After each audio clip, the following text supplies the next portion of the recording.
오늘 제목은 홀로 남은 주의 종이라고 제목을 정해봤습니다. 열왕기상 19장은 엘리야가 좌절하고 하나님의 산, 모세가 하나님을 만났던 신의 산으로 달려가는 모습을 기록하고 있습니다. 흡사 수세기 전 모세가 하나님을 만났던 것처럼 엘리야도 뭔가에 이끌려서, 물론 모세는 그 좌절과 고통이 40여 년 동안 그 가슴에 묻혀 있어서 당시에는 크게 큰 충격은 아니었겠지만, 엘리야는 좀 큰 충격 가운데, 큰 좌절 가운데, 두 분 똑같은 것은 뭔가에 이끌려서 신의 산으로 갔다는 거예요. 모세는 가까운 데에서 신의 산을 찾았지만 엘리야는 참 먼 길을 가게 됩니다. 여기 성경에 나온 지명은 예루살렘에서 신의 산까지 중간 지점쯤 됩니다. 그러니까 이 중간 지점에서 쓰러져 있다가 왜 천사가 먹이고 재우면서 길에서 기진할까 하노라라고 했던 이유를 조금은 이해가 되시죠? 많은 학자들은 주석을 보면 노뎀나무에서부터 이제 신의 산까지 약 40일을 여행을 걸었을 거다라고 학자들은 얘기하고 있습니다. 어쨌든 하나님, 그리고 이 길목은 여기로 들어섰다는 것은 대부분 많은 사람들이 신의 산으로 가는 길목이기 때문에 작정하고 간 거예요. 그리고 그 길목에 들어서서 얼마 안 가서 쓰러진 거고요. 여기 열왕기상 19장을 함께 나눌 때는 대부분 제가 이 말씀을 볼 때는 육체의 피로와 우리의 마음과 우리의 영적인 영향이 어떻게 영향을 미치는가, 그래서 우리가 쉼의 생활, 또 어떤 건강관리에 대한 이야기를 하면서 주로 보았던 내용들이 기억납니다. 근데 오늘은 다른 각도에서 이 말씀을 보게 됐습니다. 아무리 영적으로 충만한 사람일지라도 육체의 관리를 소홀히 하면 그 피곤함이 우리 영적인 생활과 또 정서적인 세상에 영향을 미치게 돼 있습니다. 반대로 환경과 여건이 어쩔 수 없어서 피곤하고 곤비하고 쓰러질지라도 영적인 부분은 오히려 그것을 새 힘을 줄 수도 있는, 그러나 그것을 하나님을 시험하는 행위인지 아니면 어쩔 수 없는 하나님의 도움에 필요한 상황인지는 우리 각자가 잘 판단하고 분별하면서 살아가야 될 필요가 있으리라고 봅니다. 어쨌든 엘리야는 자기 자신을 관리함에 좀 부족했던 것은 사실이고요. 그것이 실망이라는 것과 함께 밀려오면서 육체적인 피로가 결국 그를 쓰러뜨리게 만드는 결과까지 초래하게 됩니다. 근데 그것을 관점으로 오늘 본 게 아니고요. 오늘 제목에 답이 다 들어있습니다. 사람은 홀로 일할 수 없고, 제가 청년 사역을 시작하면서 전도사 때, 또 인하대에서 간사로 있으면서 인하대 아이들을 가르치면서 늘 했던, 청년들이 저를 만나면서 가장 독특했던 부분 중에 하나가 만남의 축복을 굉장히 많이 해주었어요. 하나님이 사람을 축복하시는데 사람을 통해서 축복하는 걸 많이 사용하세요. 그래서 어떠한 만남을 갖느냐가 인생의 큰 축복 중에 하나입니다. 가장 큰 축복은 배우자겠죠. 또 부모를 잘 만나야겠죠. 이런 만남이 아주 중요합니다. 그래서 하나님은 사람을 통해서 축복하세요. 물론 까마귀가 날라다 먹이기도 합니다만 그렇지 않아요. 사람은 홀로 어떤 일을 이룰 수가 없고요. 사람은 사람과 함께 어떤 일을 하게 되어 있습니다. 그래서 엘리야도 철저히 은둔 생활을 하고 철저히 믿음을 지키고 신앙을 지키면서 때를 기다리고, 쉽게 말해서 칼을 갈고 돌을 닦으면서 준비하고 있었던 겁니다. 그리고 시점이 돼서 그는 목숨을 걸고 담대히 나와 그 일을 이루지요. 근데 그가 그 기다렸던, 성경에는 없지만 핵심은 뭐냐면, 그가 그런 위대한 일을 이루었을 때 그것을 목도한 사람들은 함께 그것을 보고 회개하고 함께 하나님의 나라를, 종교의 개혁을 일으킬 거라고 생각을 했던 겁니다. 근데 그것이 여지없이 무너진 거예요. 그리고 자기만 남았는데 자기마저 죽이려 하는 거예요. 이 열왕기상 19장에 대해서는 여러 번 함께 나누었습니다. 저와는 정반대적인 성격을 갖고 있는 이 엘리야. 저는 어쩌면 야곱과 비슷한 성품을 갖고 있고요. 엘리야는 그렇게 생각이 많고 머리를 쓰고 그러는 분이 아니에요. 그냥 하나님의 뜻이다 그러면 그냥 일단 밀고 가는 불도저 같은 사람이지 저하고는 좀 다릅니다. 만약에 하나님이 저에게 말씀하셨다면 저는 많이 생각하고 고민하고 갈등하고 그리고 가더라도 늘 말씀드리지만 도망갈 말도 옆에다가 묶어놓고 화살이 날아오면 안 되니까 방패도 하나 옆에 준비해놓고 그리고 왕을 부를 겁니다. 근데 엘리야는 그렇지 않아요. 정말 목숨을 걸고 하나님의 사명을 이룸에 주저없는 인물 중에 하나입니다. 근데 그가 왕에게 자신을 보이겠다라고 말하면서 오바댜라는 왕의 충신에게 믿음의 사람에게 먼저 자기를 보입니다. 내가 내일 이맘때에 왕에게 이 자리에서 저 자리에서 조기에서 왕을 볼 거니까 왕에게 통보하라 그랬어요. 근데 오바댜가 뭐라고 대답했습니까? 만약에 저한테 그렇게 약속을 하셨지만 그날 선지자가 못 나오시거나 그러면 저는 죽습니다. 그러면서 은혜를 구하는 게 뭡니까? 들리지 않으셨습니까? 내가 아합이 내 상관 아합이 주의 종들을 막 죽이려고 할 때 내가 몰래 동굴에다가 50명씩 100명을 숨겨놓고 몰래 물과 떡을 공급한 것을 선지자는 못 들으셨습니까? 저의 생명을 긍휼히 여겨주십시오라고 말하는 것을 볼 때 그 자기 생명을 살려달라는 것보다 엘리야에게는 뭐가 더 굉장히 기쁜 소식이었을까요? 자기와 함께 할 수 있는 100명이 아직도 살아있구나. 내가 반드시 내일 보인다. 걱정하지 말고 아합에게 통보해라. 성경에는 없습니다만은 여러분 잘 알듯이 840명과 엘리야가 싸우지요. 결과적으로 엘리야가 840명을 칼로 쳐 죽입니다. 얼마나 힘이 들었을까. 칼이 아무리 잘 들어도. 근데 이 대결을 하기 전에 엘리야는 어떻게 대결을 시작합니까? 너희가 먼저 해라. 그냥 이건 제 혼자 생각이에요. 그래서 그걸 곰곰이 생각해 보니까 100명 중에 단 몇 명이라도 오기를 기다리셨던 것 같아요. 뭘 기다릴 필요 있어요? 내가 먼저 할게. 아니면 니들 해봐라. 한나절만 해도 되는데 굳이 해질녘까지 기다리는, 하루 종일 기다린 이유가 뭘까? 그렇죠? 그렇게 생각하면 좀 그렇게도 보이죠? 물론 이건 성경에 없기 때문에 내 말이 옳다라는 얘기는 아니에요. 그런데 어떤 면에서는 그 100명 중에 단 10명이라도, 단 몇 명이라도 기다리지 않았을까? 그러나 그가 결론이 뭡니까? 아무도 오지 않는구나. 그 일을 감당하고 바알의 선지자 840명을 붙들으라 그리고는 다 죽여버리고 아주 대단한 싸움에 큰 승리를 거두지요. 그런데 그 다음 장 19장으로 딱 넘어와서 이세벨이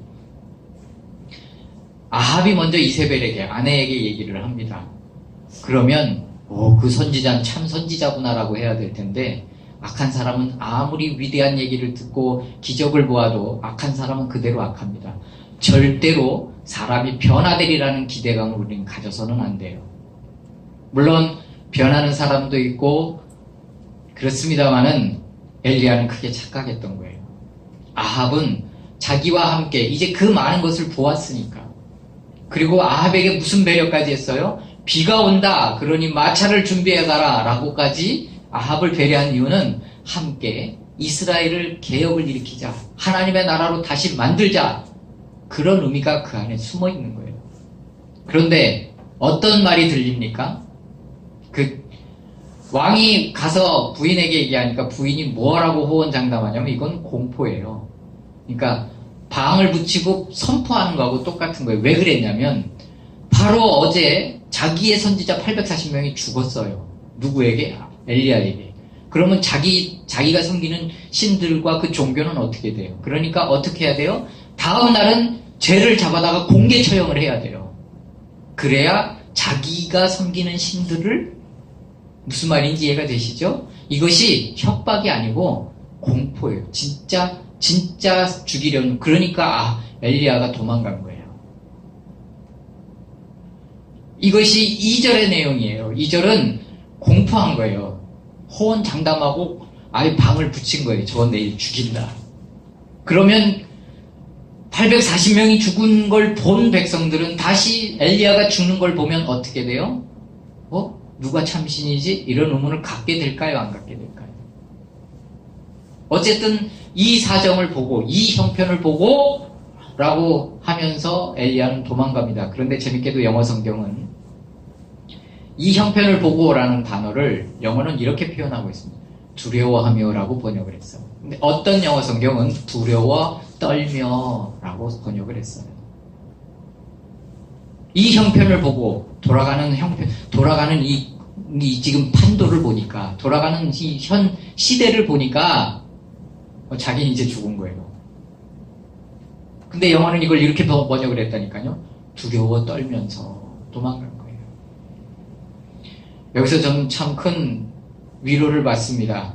주의 종이 담대하고 항상 믿음의 사람이어야 하지만 어떻게 그 위대한 일을 이룬 선지자가, 너 시내가에서 살아라 그랬을 때 까마귀가 공급하는 걸로 먹고 살다가, 너 저기 이방 나라 땅에 가서 과부집에 얹혀 살아라 라고 해.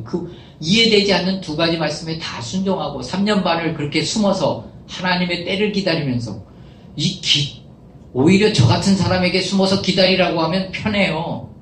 근데 뭔가 하기를, 이 활동적인 사람을 거기다 가다 둔다는 건 그것도 또 다른 순종인 거예요. 그걸 3년 반을 그렇게 기냈어요.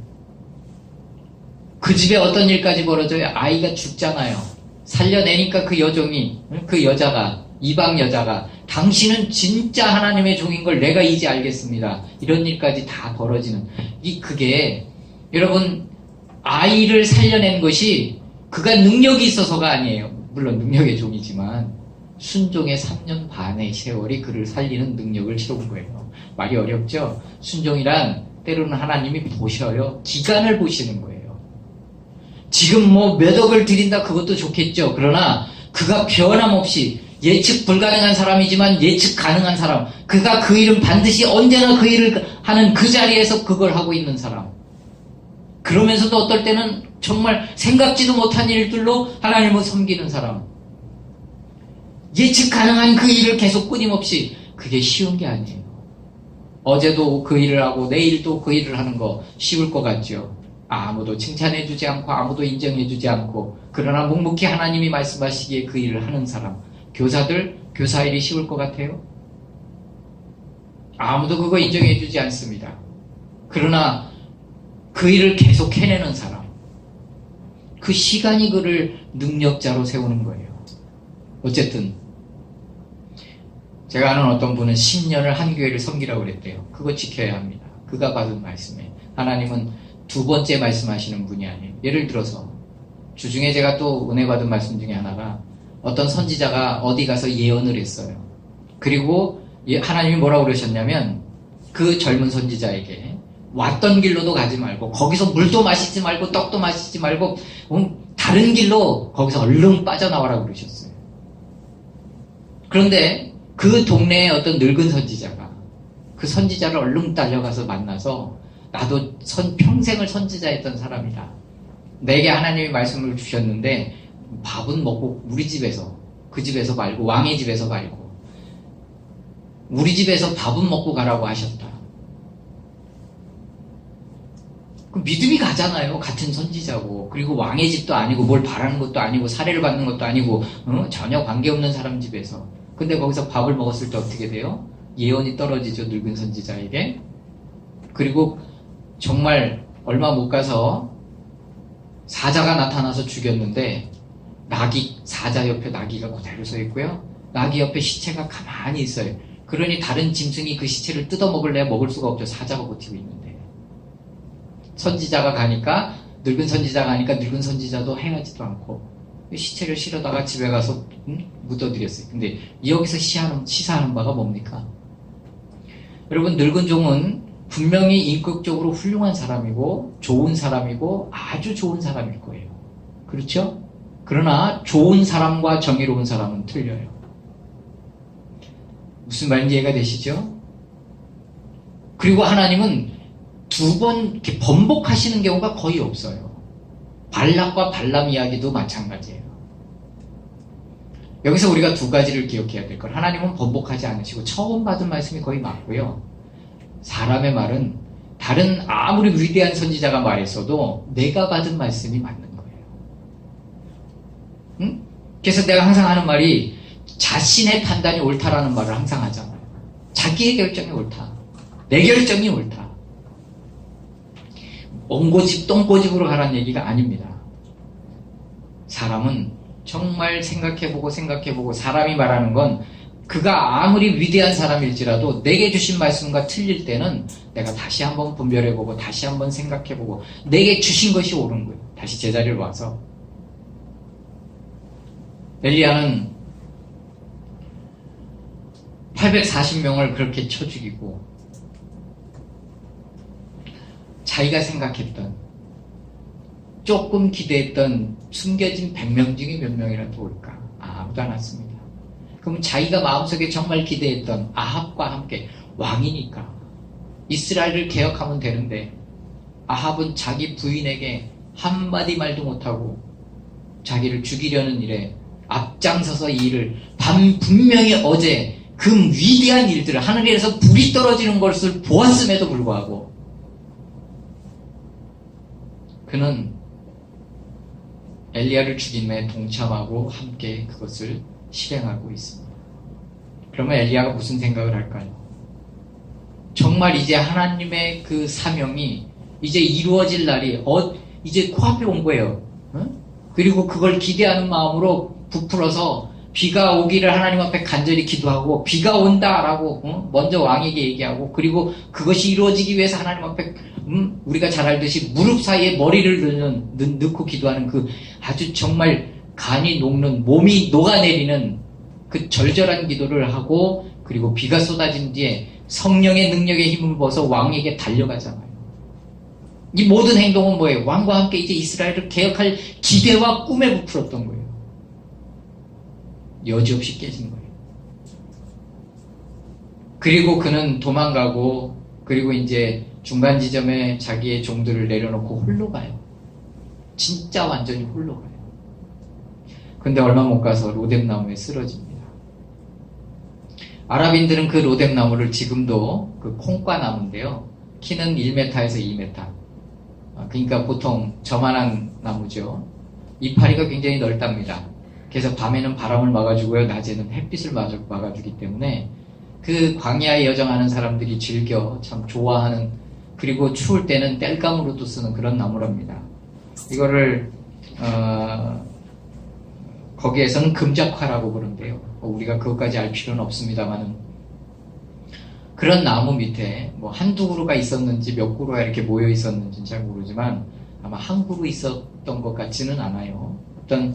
그러니까 가다가 햇빛에 이제 지쳐 쓰러져서 그 로뎀나무 아래로 들어간 거예요. 왜 그럴까? 아까도 얘기했지만 우리의 영혼은 우리의 하나님의 영적인 힘은 육체와 마음의 힘을 공급해주는 역할을 하기도 합니다. 근데 반대로 아무리 영적으로 뛰어난 사람도 육체를 함부로 관리하지 못하면 그 육체의 피로감이 영적인과 정서적인 것을 영향을 미칠 때가 와요. 더욱이 엘리야는 지금 이제 모든 걸 실망했잖아요. 성령에 이끌려서 막 달려갈 정도로 힘을 다 써버렸잖아요. 성령의 힘에 의해서 달려간 거예요. 육체는 너무 피곤해 있는 거예요. 그러니까 쓰러졌는데 며칠 몇 밤을 자는 거예요. 근데 주님이 천사를 보내셔서 이 주석은 어루만지다라는 단어가 독특한 단어더라고요. 계속 천사가 와서 어루만지고 먹이고 재우고 그러면서 뭐라 그래요? 네가 이 길을 이기지 못할까 하노라. 하나님은 다시 한번 엘리야를 하나님 앞에 세우기를 원하셨는데 이건 참 굉장히 굳이 안 세워도 되는데 주님은 거기다 모세를 거기에서 세우셔서 만나신 것처럼 아마 그런 어떤 주님도 그런 게 필요했 모세를 떨기나무에서 부르신 것처럼 그쵸? 떨기나무는 항상 말씀드리지만 모세 자신이에요. 자신을 지키는 방어기제로 가득한 가시나무란 말이에요. 열등감, 분노, 좌절감. 근데 그걸 백합도 아니고 올리브 나무도 아니고 멋진 나무도 아닌 그 나무를 통해서 현현하여서 하나님이 보이신 것은 바로 똑같은 모세를 통해서 하나님을 세상에 보이시겠다는 의미예요. 마찬가지예요. 엘리야도 다시 한번 세우실 필요가 있었던 것 같아요. 그러니까 그 먼 길을 가게 그냥 거기서 하시면 될 텐데 먹이고 재우고 그렇게 하셔서 가게 하셨어요. 그리고 시내산에서 모세를 만나신 것처럼 시내산에서 그를 세워놓으시고 만나주십니다. 여기에서 우리 엘리야가 말한 말은 10절과 14절은 똑같은 말을 반복합니다. 10절에 있는 내용이 14절. 그러니까 첫 번째 질문을 하죠. 먼저 얘기를 꺼냅니다. 나만 남았는데 나도 죽이려고 합니다. 이게 무슨 의미일까요? 여러분, 이 노뎀나무에 쓰러졌을 때 하나님께 쓰러지기 전에, 출발하기 전에 또 쓰러졌을 때 하나님께 말한 모든 내용들을 보면 실망과 좌절로 가득 차 있어요. 거기에 단어들이 나는 못난 놈입니다. 나는 이젠 다 끝났습니다. 응? 나는 정말 사명을 이루지 못했습니다. 이젠 끝입니다. 이제 나의 생명을 취하옵소서. 그게요. 어떤 면에서 응석이고 그렇지만 어쩌면 본심일 수도 있어요. 근데 참 좋으신 것은 하나님은 당신의 종의 그 좌절을 그걸로 그냥 혼내지 않고 끝내지 않는다는 거예요. 우리는 주의 일을 하다가 분명히 이런 시점을 맞이할 때가 있어요. 그렇죠? 홀로 남은 것 같고 누군가 같이 가야 되고 이거는 나 혼자 할 수 없는 것 같은데 근데 결론이 뭔 줄 아십니까? 결국엔 홀로 그 일을 이룬다는 거예요. 사람을 도울 힘이 없는 인생도 의지하지 말고 방백들도 그들의 소망과 그들의 비전과 그들의 계획은 하루아침에 죽으면 다 끝나버린다. 밤새 그가 자다가 죽으면 아침 되면 아무것도 아닌 것 같이 된다. 그러나 그 하나님에게 소망을 두고 그 하나님께 믿음을 두고 그 하나님께 기대하고 그 하나님께 소망을 두는 자는 복되다라고 말하고 있는 거예요.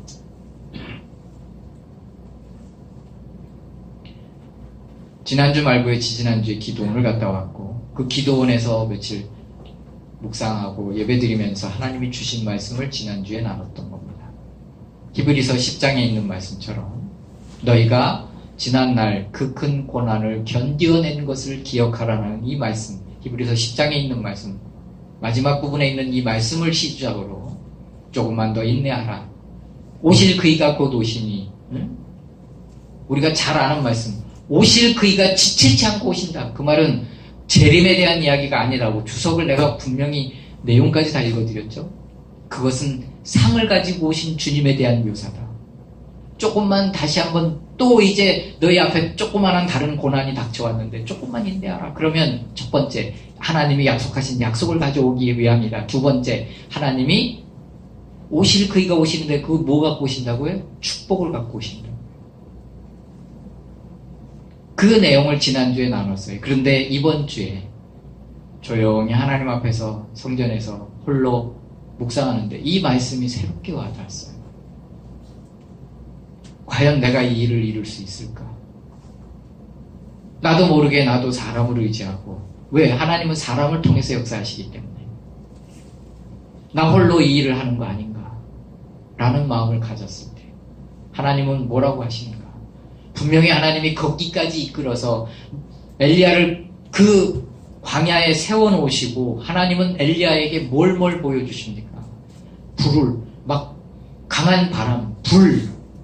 여러분 잘 알듯이 엘리야가 하나님의 승천을 받기 전에 왕이 엘리야를 체포하려고 50부장과 50명의 군대를 보내고 51명을 보내잖아요. 그랬더니 왕이 오시랍니다. 그랬더니 뭐 어떻게 됐어요? 내가 하나님의 사람이면 불이 하늘에서 너희 내려와서 너희를 다 살을 거다 그랬어요. 그 또 다른 59장을 보내니까 그들도 살인을 받았어요. 세 번째는 59장이 와서 어떻게 말합니까? 엎드리죠. 저희의 생명을 긍휼히 여기십시오. 무슨 얘기냐? 불은 엘리야의 사역에 그의 사역의 상징이에요. 불의 선지자란 말이에요. 그런데 신의 산에 세우셨을 때, 하나님이 신의 산에 이끄셨을 때 분명히 불을 보여주세요.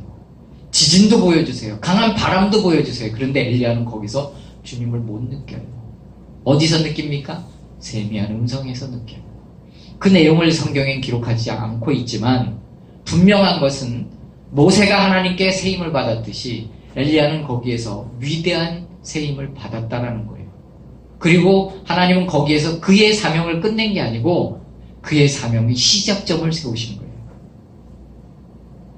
성경에는 840명과 싸운 것이 가장 위대하게 기록되어 있지만 드라마틱하게 아주 기승전결, 아주 획기적인 방법으로 앞에가 완전히 다르게 이렇게 표현하고 있지만 정말 성경에서 그의 인생을 주목해야 될 것은 마지막 부름을 받는 장면이에요. 승천하는 장면이에요.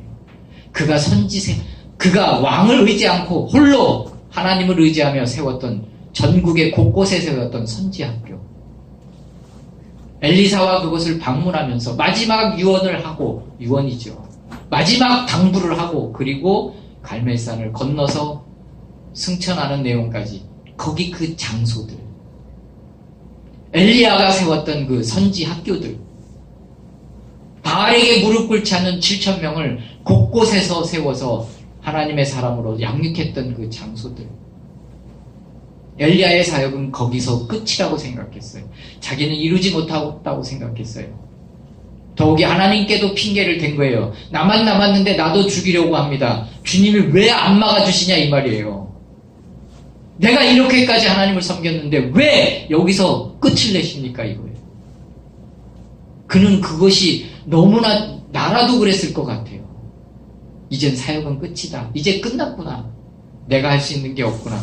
이제 주님이 부르시면 주님 곁으로 가야겠다. 나를 데려가 주십시오. 당연한 거예요.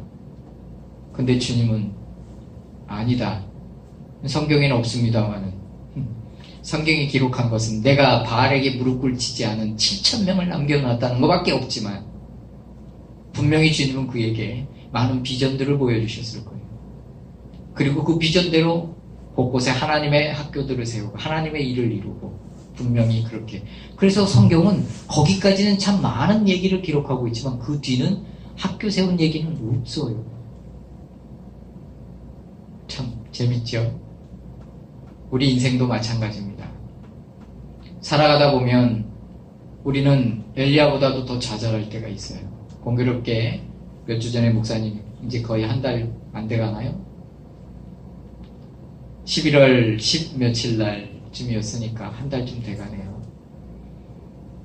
쓰러졌는데 그게 못 돌아다니는 건 아니었지만 내게는 참 중요했던 시점이었던 것 같아요. 사모님이 요즘은 나보고 설거지 하란 말을 안 해요. 혼자 묵묵히 다 해요. 미안할 때도 있어요. 내가 해야 되는데. 무슨 시간일까? 어제 그제는 좀 낮에도 내가 이제 잠은 안 되는데 머리를 대면 자꾸 잠이 올 때가 있어요. 그러면 한 깜빡 잠들만 20분 30분 잠든 때가 있어요. 낮에. 목사님 눈이 계속 깜빡이잖아요. 한쪽이. 여러분 느끼시는지 모르지만 한약을 먹고 좀 좋아지기는 합니다만은 나는 이 엘리야의 이 사역을 요 내용을 다시 보면서 지난주에 주셨던 그 말씀 그리고 다시 주시는 이 말씀을 통해서 예전에 여러분에게 나눴던 그 예화가 생각나요.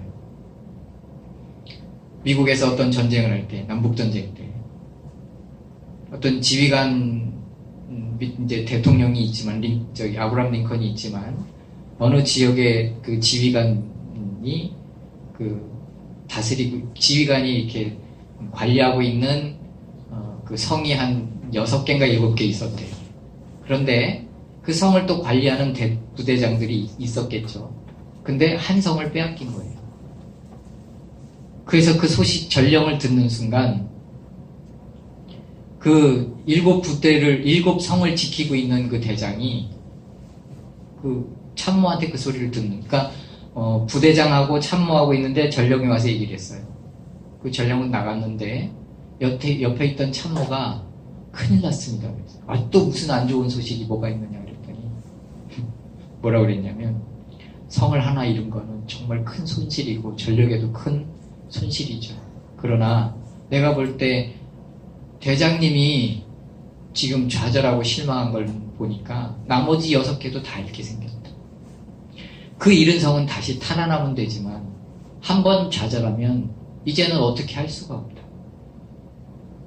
그 예전에 함께 나눴던 이 메시지가 한번 이 예화가 생각나면서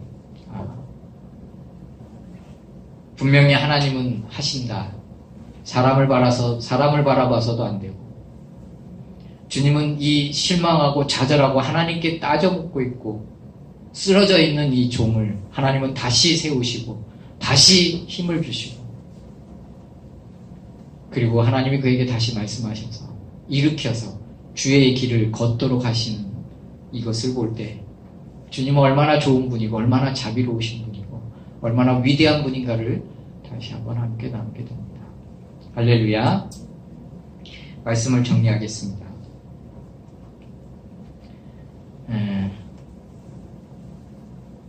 하나님은 당신의 종을 내치지 아니하십니다. 인생을 살아가다 보면 승리의 환희를 맛볼 때도 있지만 인생을 살아가다 보면 그만큼 또 큰 좌절과 외로움을 겪을 때도 있습니다. 그러나 하나님은 주님을 찾고 주님을 의지하는 자에게 반드시 위대한 사역을 맡기십니다. 할렐루야. 할렐루야. 저 여러분이 하나님을 변함없이 잘 섬기고 좌절하지 않고 낭망하지 않되, 좌절하고 낭망한다면 하나님을 찾아서 하나님 주신 위로와 격려와 축복을 맛보고 주의 길을 잘 걸어가기를 주님의 이름으로 축복합니다. 주님은 우리와 함께 하시고 역사하십니다. 말씀을 다 나누었습니다. 이제 주님이 설교는 이제 인터넷 설교는 여기서 끝낼 거고요. 시대가 정말 주님 곧 오실 시대입니다. 성경에 말하기를 편안하다, 안전하다, 시집가고 장가가고 이럴 때 주님이 오신다고 그랬어요. 오히려 우리가 20-30년 전, 10년 전, 20년 전에는요, 다미선교회라고 혹시 기억나십니까? 재림파. 주님 오신다고 난리들 치고 그랬었어요. 근데 지금은 그런 게 없어요.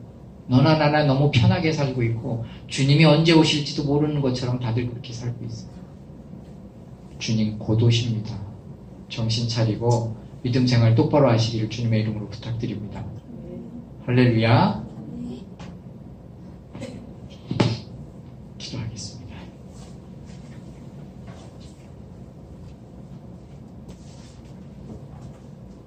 하나님,